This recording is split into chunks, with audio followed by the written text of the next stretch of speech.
Morning વિદ્યાર્થી મિત્રો, અગાઉના લેક્ચરમાં આપણે સ્વાધ્યાય 3.2 છે એ જોયું હતું. એમાં થોડાક અમુક પ્રશ્નો કર્યા હતા. તો ત્યાર પછી આપણે એનાથી આગળ થઈ વધીએ. તો પ્રશ્ન 6 છે, એમાં કીધું છે કે નીચેની સંખ્યાઓને બે એકી અવિભાજ્ય સંખ્યાના સરવાળા તરીકે લખો. અહીંયા તમને ચાર રકમ આપેલી છે, 24, 36, 18, બરોબર. તો આ જે સંખ્યાઓ આપે છે તો એમાં અવિભાજ્ય સંખ્યા હોય. તો પહેલા આપણે અવિભાજ્ય સંખ્યા કોને કહેવાય આપણે થોડીક રિવાઇઝ કરી નાખીએ કે જેને ફક્ત બે જ અવયવો પડે તો એવી સંખ્યાને અવિભાજ્ય સંખ્યાઓ કહે છે. કેને કહે તો કે જેને ફક્ત બે જ અવયવો પડે. તો એમાં આપણે પેલું 24 છે એ લઈએ. તો 24 છે એ આપણે કેવી રીતે કરશું? એમાં આપણે અવિભાજ્ય સંખ્યાનો ઉપયોગ છે એ કરવાનો છે. સોરી, અહીંયા 24 ની બદલે 44 છે. તો 44 ને આપણે અવિભાજ્ય સંખ્યાનો ઉપયોગ કરીને આપણે 44 સંખ્યા છે એ બને. કઈ સંખ્યાનો ઉપયોગ કરવાનો છે? તો કે એકી સંખ્યા, એટલે કે 3, 5, 7, પછી 9 ના અવયવો પડે, 8 ના અવયવો પણ પડે, 10, પછી 11. તો આવી રીતે આપણે 44 છે એ કરવાની છે અને એવી બે જ સંખ્યાનો ઉપયોગ કરવાનો છે. તો કઈ સંખ્યાનો ઉપયોગ કરશું? તો કે 3 વત્તા 44 કરવાના છે. એટલે શું કરશું? તો કે 3 વત્તા 41, બરાબર. 41 વત્તા 3 એટલે શું થશે? 44. એવી જ રીતે બીજી કોઈ સંખ્યા હું લઈ લઉં 5. તો 5 વત્તા 49. તો 49 આપણે કરીએ તો 49, 50, 51, 52, સોરી 39 લઈએ. 39, 40, 41, 42, 43 ને 44. 44 થાય. પણ આ 39 એને કેટલા અવયવ પડે તો આપણે જોઈએ. 13, 39, એક તો ઈ અવયવ પડશે. 39 એકા 39 અને 1 ગુણ્યા 39 એટલે આના 3 અવયવો પડ્યા. એટલે આ જે 39 છે ઈ અવિભાજ્ય સંખ્યા કહેવાય નહીં. એટલે આપણે અહીંયા 5 નહીં લઈએ. તો એના પછી હવે 7 લઈએ. તો 7 વત્તા 44 માંથી 7 જશે એટલે કેટલા આવશે? 44 માંથી 7 જશે એટલે અહીંયા 14 એટલે 37. તો 37 એ બનશે. તો 37 કયા કયા ઘડિયામાં આવે? તો કે એના બે જ અવયવો પડે. કયા કયા? તો કે 37 એકા 37 ને 1 ગુણ્યા 37. બીજા એક કોઈ ઘડિયામાં આવે નહીં. તો આ એની બીજી સંખ્યા થાય. એટલે આવી રીતે આપણે ગમે તેટલી સંખ્યાઓ છે ઈ બનાવી શકીએ છીએ. ટૂંકમાં અહીંયા તમને ખ્યાલ આવ્યો હશે કે આપણે 44 છે લેવાના. ઈ 44 છે ઈ કેવી રીતે થાય છે? તો ઈ બે સંખ્યાનો સરવાળો હંમેશા આપણે એકી પણ અવિભાજ્ય સંખ્યા છે ઈ હોવી જોઈએ. તો આ બંને તમે જુઓ, 3 અને 41 બંને અવિભાજ્ય સંખ્યા છે. 7 અને 37 બંને અવિભાજ્ય સંખ્યા છે. બંનેના અવયવો છે ઈ બે કરતા વધારે પડતા નથી. બરાબર. હવે એવી જ રીતે 36. તો 36 એટલે આપણે કેવી રીતે કરશું? તો કે જો આપણે 3 લઈએ તો 3 વત્તા 33. તો 33 ના અવયવ પડી જાય એટલે 33 આવશે નહીં. 5 લઈએ તો 5 વત્તા 31. તો બંને અવિભાજ્ય સંખ્યા થઈ ગઈ. હવે એના પછી 7 લઈએ તો 7 વત્તા 29, 30, 31, 32, 33, 34, 35 ને 36. તો 29 પણ એક કોઈ ઘડિયામાં આવશે ને એના પર કેટલા અવયવ પડશે? તો કે બે જ પડશે. એટલે આવી પણ બીજી અનેક સંખ્યાઓ છે ઈ મળે. બરોબર. જરૂરી નથી કે આ જ બને અથવા તો આ જ બને. આની સિવાય પણ અનેક સંખ્યાઓ છે બને. હવે બીજી કોઈ આપણે અવિભાજ્ય સંખ્યા લઈએ તો 7 પછી 6 ના અવયવ પડશે, 8 ના અવયવ પડશે, 9 ના અવયવ પડશે, 11. તો 11 વત્તા કેટલા ઉમેરશું તો 36 થશે. તો કે અહીંયા 2 અને 5 તો ઈ 25 થઈ ગયા. ચલો તો 25 ના અવયવ પડશે. 25 એકા 25, 1 ગુણ્યા 25 એટલે 25, 50 50 25 એટલે 3 અવયવ થઈ ગયા. એટલે આ એનો અવિભાજ્યના સંખ્યા સ્વરૂપે લખી શકાય નહીં. એના પછી 13 લઈએ તો 13 એટલે 23. તો 23 પણ એક કોઈના ઘડિયામાં ન આવે, એના એટલે બે જમવું પડે. એટલે આ બંને સંખ્યાઓ છે એ અવિભાજ્ય સંખ્યા સ્વરૂપે છે. તમારે લોકોએ હોમવર્કમાં આવી 5 સંખ્યાઓ છે એ લખવાની છે. 8 સંખ્યા પણ એવી 5 જોડ. અહીંયા મેં 3 બનાવી દીધી છે, બીજી 2 વધારાની બનાવવાની છે. એવી રીતે અહીંયા 2 છે તો 3 વધારાની બનાવવાની છે. બરોબર. નંબર આ જ રહેશે 36. એવી રીતે આપણે અહીંયા 5 + 31 7 + 29 13 + 23 એવી રીતે બીજી 2 સંખ્યા કે જે અવિભાજ્ય હોય પણ એકી સંખ્યા હોય. અહીંયા 23 છે એ એકી સંખ્યા થઈ, 29 છે એ પણ એકી સંખ્યા થઈ, 41 એ પણ એકી સંખ્યા, 37 છે એ પણ એકી સંખ્યા. એટલે એકી સંખ્યા હોવી જોઈએ પ્લસ અવિભાજ્ય પણ હોવી જોઈએ. તો એવી સંખ્યાનો સરવાળો કરીને આપણે આ સંખ્યા બનાવવાની છે. એ તમારે બાકીની 2 હોમવર્કમાં કરવાની છે. એના પછી 24 છે. તો 24 કેવી રીતે બનાવશું કે જે એકી હોય? તો કે 3 + 21 લઈએ તો 21 ના અવયવ પડે. 7 13 21 3 7 21 21 21 એટલે આવી આ જોડ બનશે ને આવી તમારે વિચારીને કરવાનું. પછી 5 લઈએ તો 5 + 19 બરોબર. 5 + 19 તો 19 પણ કેવા થઈ ગયા? તો કે અવિભાજ્ય સંખ્યા. 19 ના પણ 2 જ અવયવ પડે. 19 × 19 અને 1 × 19 એટલે 19. એના પછી બીજી કોઈ પેર લખીએ 7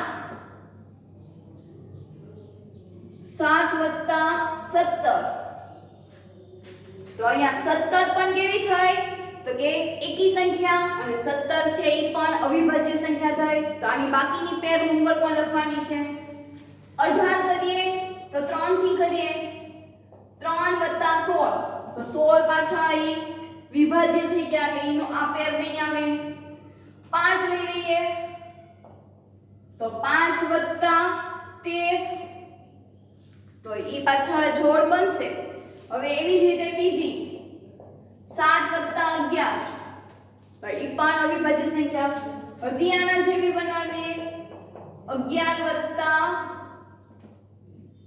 વાળી આવી ગઈ. પછી 13 વાળી લઈ લઈએ તો 13 + 5 પણ આવી ગયું. 5 + 13 કે 13 + 5 એ પણ ચાલે. પછી 14 ના પડે, 15 ના પડે, 16 17 + 1 તો એ પણ અવિભાજ્ય. પણ અહીંયા 1 છે એ અવિભાજ્યમાં સંખ્યામાં આવશે નહીં કારણ કે 1 છે એ શું છે? તટસ્થ છે એટલે આ પેર બનશે નહીં. એના પછી તો એ તમારે પાછી હોમવર્કમાં જાતે કરવાની છે. આવી રીતે બધાની 6 પેર છે એ થવી જોઈએ. આ બધાની આવી 6 પેર બનાવવાની છે. ક્લિયર? એના પછી પ્રશ્ન 7 કે અવિભાજ્ય સંખ્યાની 3 જોડીઓ આપો કે જેનો તફાવત 2 હોય. તફાવત એટલે શું થશે? બાદબાકી. તો પહેલા આપણે અવિભાજ્ય સંખ્યા લખી નાખીએ. 2 3 5 7 11 13 પછી 14 15 16 17 બરોબર. એવી અનંત સુધી આવે. તો આવી 3 જોડી લખવાની છે કે જેનો તફાવત એટલે કે 2 અવિભાજ્ય સંખ્યા વચ્ચેનો તફાવત 2 હોય. તો એક આ જો 3 અને 5 તો બંને વચ્ચેનો ગેપ કેટલાનો છે? તફાવત કેટલાનો છે? 2 નો. તો એક જોડ કેવી બનશે? તો કે 3 અને 5. કેમ કે 3 પછી 4 અને 5 એટલે 2. 5 માંથી 3 જાય એટલે 2 એટલે તફાવત કેટલાનો થઈ ગયો? 2 નો. એવી જ રીતે 5 અને 7 તો 7 માંથી 5 જાય તો પણ 2 આવશે. એવી હજી એક જોડ લખીએ. 5 અને 7 ની થઈ.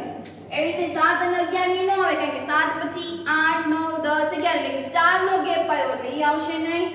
તો અહીંયા જોઈએ આપણે 11 અને 13 11 અને 13 11 પછી ગણીએ તો 12 અને 13 તફાવત કેટલાનો બન્યો? 2 નો.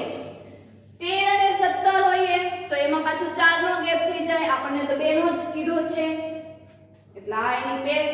આવી બીજી તમારે 3 જોડ છે એ તમારે બનાવવાના છે. હજી આનાથી આગળ જવાનું. 17 આવ્યું હોય તો 18, પછી 19, 20 ના અવયવ પડે, 21 ના પડે, 22 ના પડશે, 23, પછી 24, 25, 26, 27, પછી 28 ના પડશે, 29 ના પણ પડશે, 30 ના પણ પડશે, સોરી 29 ના નહીં પડે. એટલે આવી તમારે જોઈને તમારે આની જોડ છે ઈ બનાવવાની છે.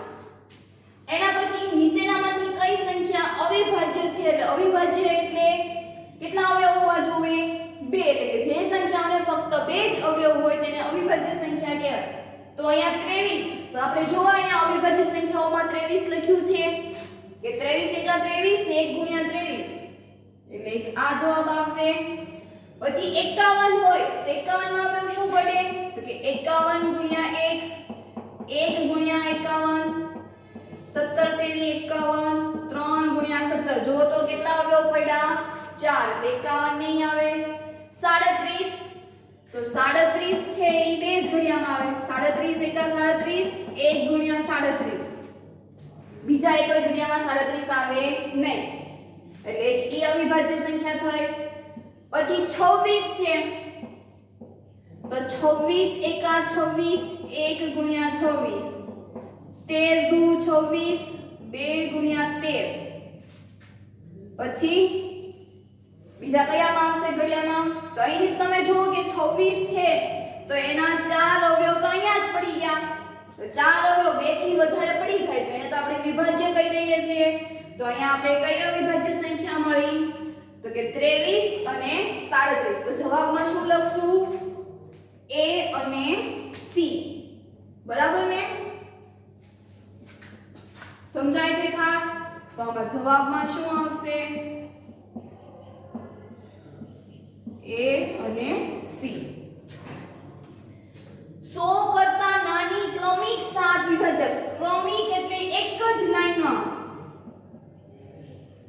જ આવે. જે રીતે 1 2 3 4 5 6 ઈ ક્રમિક કહેવાય. વચ્ચે જો ગેપ પડે 1 3 5 7 તો એને ખાડા પડ્યા કહેવાય. તો એને ક્રમિક કહેવાય નહીં. ક્રમિક એટલે એક સળંગ લાઈનમાં આવે કે 1 પછી 2, 2 પછી 3, 3 પછી 4 જ આવવું જોઈએ. તો એવી રીતે એવી 7 વિભાજ્ય સંખ્યા લખો કે જેની વચ્ચે એક પણ વિભાજ્ય સંખ્યા આવે નહીં. તો એવી 100 કરતા નાની હોય એવી કઈ કઈ સંખ્યા છે? તો એનો જવાબ આવશે 90, 91, 92, 93, 94, પછી તો કે 95, બરો 19 55 95, પછી 96, 97. બરોબર? આપણને 7 જ કીધી છે. કઈ લખવાની છે? તો કે વિભાજ્ય લખવાની છે. વિભાજ્ય એટલે કે જેના અવયવ 2 થી વધારે પડતા હોય તો એને આપણે વિભાજ્ય સંખ્યાઓ કહેવાય. અને આની વચ્ચે એક પણ અવિભાજ્ય સંખ્યા આવતી નથી. જો અહીંયા 90 હોય તો 9 ગુણ્યા 10 90, 10 9 90, 90 એકા 90 ને 1 ગુણ્યા 90 એટલે 90.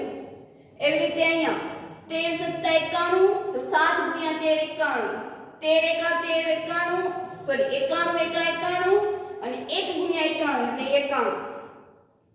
એવી રીતે આ બધી જ સંખ્યાઓ છે કે જેના વિભાજ્ય સંખ્યાઓ આવતી નથી. આ બધી વિભાજ્ય સંખ્યાઓ છે, અવિભાજ્ય સંખ્યાઓ છે નહીં. બરોબર? આ બધી જ સંખ્યાઓ કેવી છે? વિભાજ્ય. 95 19 55 એવી રીતે 96 પણ આવશે, 94 આવે, 93 પણ આવે, 92 પણ આવે. આ બધી જ કેવી છે? વિભાજ્ય સંખ્યાઓ છે. બાકી 1 થી 10 માં આપણે તમે જુઓ તો ઘડીક વિભાજ્ય, ઘડીક અવિભાજ્ય, ઘડીક વિભાજ્ય, ઘડીક અવિભાજ્ય. પણ આ 10 90 થી લઈને અહીંયા સુધીની સંખ્યા એવી છે 100 સુધીની કે એમાં વિભાજ્ય સંખ્યાઓ છે ઈ સળંગ આવે છે. વચ્ચે અવિભાજ્ય સંખ્યા આવતી નથી. તો હવે એના પછી આપણે પ્રશ્ન 8 છે ઈ જોઈએ. સોરી, એના પછી પ્રશ્ન 10 કે નીચેની સંખ્યાઓને 3 એકી અવિભાજ્ય સંખ્યાના સરવાળા તરીકે દર્શાવો. અગાઉનો જે આપણે પ્રશ્ન કર્યો હતો એમાં આપણે બે એકી અવિભાજ્ય સંખ્યાનો સરવાળો કરવાનો હતો. હવે આપણે ત્રણ સંખ્યા લેવાની, પણ એ ત્રણે ત્રણ સંખ્યા એકી હોવી જોઈએ અને અવિભાજ્ય સંખ્યા હોવી જોઈએ. તો એમાં પહેલો પ્રશ્ન છે 21. તો 21 છે તેના અવિભાજ્ય સંખ્યા સ્વરૂપે લખવું હોય તો કેવી રીતે લખાય? તો કે 3 + 7 + 11. તો એટલે 21 થઈ જાય. જો અહીંયા 3 + 7 10, 10 + 11 એટલે 21. ક્લિયર? તો આવી જોડ પણ લખવાની છે આપણે. જેવી રીતે પ્રશ્ન આપણે આગળના દાખલામાં 6 પેર બનાવી હતી એવી રીતે આની જેટલી પેર બને છે એ બધી જ પેર આપણે અહીંયા દર્શાવવાની છે. એના પછી 31 છે. તો એ કેવી રીતે થશે? તો કે 3 + 11 + 17. બરોબર? 3 + 11 + 17. આ ત્રણે ત્રણ કેવી છે? તો કે એકી સંખ્યા છે પ્લસ અવિભાજ્ય સંખ્યા છે. એના પછી 53. તો એ 53 છે કેવી રીતે બનશે? તો કે 13 + 17 + 23. 13 + 17 એટલે 30. 30 + 23 એટલે 53. એના પછી 61. તો એ 61 છે એ કેવી રીતે બનશે? તો કે 19 + 29 + 23. બરોબર? તો આ ચારે ચારની મેં તમને અહીંયા એક એક ઉદાહરણ છે સાબિત કર્યું છે. આપણે અગાઉ પણ આવા દાખલાઓ શીખ્યા છે. એમાં આપણે બે એકી અવિભાજ્ય સંખ્યા લેતા હતા. આમાં ત્રણ એકી અવિભાજ્ય સંખ્યા છે લીધી છે. તો આવી રીતે તમારે બધાની ત્રણ ત્રણ પેર, આમાં ત્રણ ત્રણ પેર છે એ તમારે જાતે હોમવર્કમાં બનાવવાની છે. ખાસ તમારે નોંધી લેજો કે આ ચારે ચારની બીજી ત્રણ ત્રણ જોડ બનાવવાની છે. એના પછી પ્રશ્ન 11 કે 20 કરતા નાની અવિભાજ્ય સંખ્યાની 5 જોડ લખો કે જેનો સરવાળો, શું કીધું એને? સરવાળો 5 વડે ભાગી શકાય. તો પહેલા તો આપણે 20 કરતા નાની અવિભાજ્ય સંખ્યા લખી લઈએ. તો 2 3 5 7 11 13 14 15 નહીં આવે, 16 પણ નહીં આવે, 17 18 19 અને 20 તો પછી વિભાજ્ય થઈ જશે. તો આની 5 જોડ છે લખવાની છે કે જેનો સરવાળો 5 વડે ભાગી શકાય. તો પહેલી જોડ આપણે લખીએ તો કે 2 + 3 બરાબર 5. તો 5 ને ભાગી શકાય. 5 × 5. એવી જ રીતે બીજી કોઈ પેર બનાવો કે જેથી 15 આવે. અચ્છા, 2 + 13 એટલે 15. તો 5 તેરી 15. એવી જ રીતે 17 + 3 એટલે કે 3 + 17. સરવાળો કરીને જોઈ લેવાનું કે જેનો સરવાળો 20 5 ના ઘડિયામાં આવતો હોય, 5 ના ઘડિયામાં આવતો હોય એટલે કે 5 વડે ભાગી શકાય. આ ત્રીજી જોડ બની. હવે એવી જ રીતે ચોથી પેર આપણે બનાવવી હોય તો શું બનાવશું? કઈ પેર બનશે? વિચાર કરો.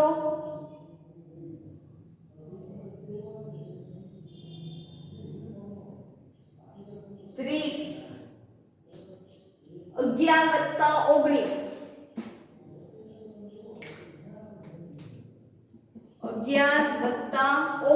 એટલે જવાબ આવશે 30. તો એ પણ 5 વડે ભાગી શકાય. હજી એના પછી કઈ પેર બનશે?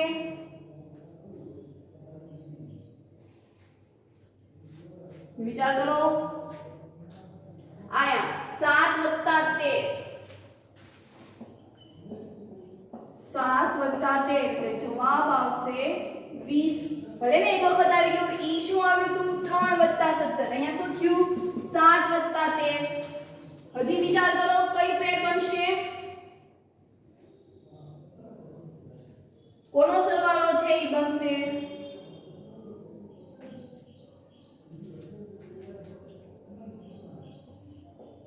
કે 5 + 5 10.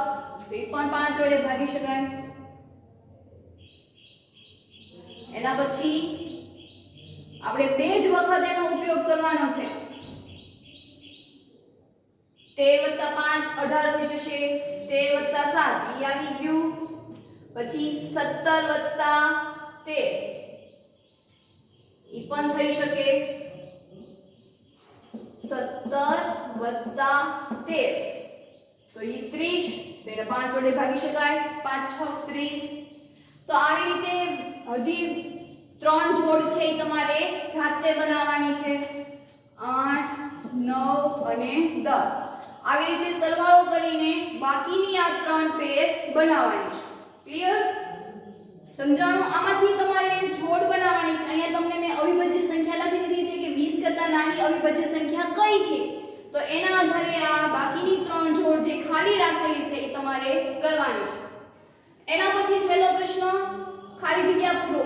તો જે સંખ્યાને ફક્ત 2 જ અવયવો હોય તો એને ખાલી જગ્યા કહેવાય છે. ફક્ત 2 જ અવયવો હોય તો એને શું કહેવાય? તો કે અવિભાજ્ય સંખ્યા. યાદ રાખો, નો યાદ બે હોય તો. જેને ફક્ત 2 જ અવયવો હોય તો એને અવિભાજ્ય સંખ્યાઓ કહેવાય. જે સંખ્યાને 2 કરતા વધારે અવયવો હોય તેને શું કહેવાય? તેનાથી ઊંધું એટલે કે વિભાજ્ય કહેવાય. સંખ્યા 1 એ ખાલી જગ્યા કે ખાલી જગ્યા નથી. આપણે નોંધમાં લખ્યું હતું કે 1 છે ઈ અવિભાજ્ય સંખ્યા કે વિભાજ્ય સંખ્યા નથી, પણ કેવી છે? તો કે તટસ્થ છે. સૌથી નાની અવિભાજ્ય સંખ્યા. હવે આપણે અહીંયા અવિભાજ્ય સંખ્યા લખી હતી તો સૌથી નાની અવિભાજ્ય સંખ્યાને તમે જુઓ તો ક્યાંથી શરૂઆત થાય છે? 2 થી. તો સૌથી નાની અવિભાજ્ય સંખ્યા કઈ આવશે? 2. હવે 2 3 અહીંયા આવી ગયા તો આ અવિભાજ્ય સંખ્યા. તો વિભાજ્ય સંખ્યાની શરૂઆત ક્યાંથી થાય? તો કે બેકી સંખ્યાથી. એટલે કે સૌથી નાની વિભાજ્ય સંખ્યા કઈ આવશે? તો કે 4. એટલે કે 4 6 8 9 10 આ બધી શું છે? તો કે વિભાજ્ય સંખ્યાઓ છે. અને અવિભાજ્ય સંખ્યાની શરૂઆત ક્યાંથી થાય? તો કે 2 3 5 7. બરોબર? તો આમાં સૌથી નાની અવિભાજ્ય સંખ્યા 2, સૌથી નાની વિભાજ્ય સંખ્યા 4. આ બંનેની શરૂઆત છે અહીંથી જ થાય છે. એના પછી છેલ્લું, સૌથી નાની બેકી સંખ્યા. સૌથી નાની બેકી સંખ્યા. હવે તો આપણે બેકી સંખ્યા છે ક્યાંથી શરૂઆત થાય? આપણે એમ કીધું હોય કે બેકી સંખ્યા લખો તો શું લખીએ? 2 4 6 8 10.